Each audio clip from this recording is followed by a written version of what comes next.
ಈ ಒಂದು ಅಭೂತಪೂರ್ವವಾದ ಒಂದು ಜನಸಾಗರವೇ ಹರಿದು ಬರ್ತಾ ಇದೆ. ನಿಜವಾಗ್ಲೂ ನಾನು ಯಾವತ್ತೂ ಎಂದೂ ಕಾಣದಂತ ಒಂದು ಇವತ್ತು ಅದ್ಭುತವಾದ ಒಂದು ಅಭಿಮಾನೋತ್ಸವ.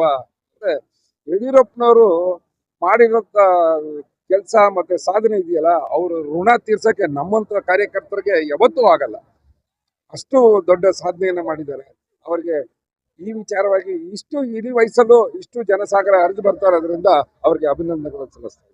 ಶ್ರಮಜೀವಿ ಅವರು ಸೈಕಲ್ ಇಂದ ಹಿಡಿದು ಇವತ್ತು ಇಲ್ಲೊಂದು ಅಂಬಾಸಿಡರ್ ಕಾರ್ ನಿಲ್ಸಿದ್ರು, ಅಲ್ಲಿಂದ ಹಿಡಿದು ಇವತ್ತು ವೆಲ್ಫೇರ್ ಕಾರಲ್ಲಿ ಓಡಾಡ್ತಾ ಇದ್ದಾರೆ ಅಂತಂದ್ರೆ ಅವ್ರ ಶ್ರಮ ಎಷ್ಟಿದೆ ಅನ್ನೋದು ನಮ್ಗೆ ಅವ್ರು ಮಾಡಿರ್ತಕ್ಕಂಥ ಪಾದಯಾತ್ರೆಗಳಿರ್ಬೋದು, ರೈತ ಹೋರಾಟಗಳಿರ್ಬೋದು, ಬಹುತೇಕ ಅವ್ರು ಮಾಡಿರ್ತಕ್ಕಂಥ ಯೋಜನೆಗಳು, ನೀರಾವರಿ ಯೋಜನೆಗಳಿರ್ಬೋದು, ಇಂಡಸ್ಟ್ರಿಯಲಿಸ್ಟ್ಗೂ ಅಷ್ಟೇ ಅವ್ರು ಎಲ್ಲ ವಿಚಾರದಲ್ಲೂ ಮುಂಚೂಣಿಯಲ್ಲಿ ಇದ್ದಂಥ ನಾಯಕ, ಹೋರಾಟಗಾರರು, ಧೀಮಂತ ಹೋರಾಟಗಾರರು. ಅವ್ರಿಗೆ ನಾವು ಎಷ್ಟು ಹೇಳಿದ್ರು ಸಾಕಾಗಲ್ಲ.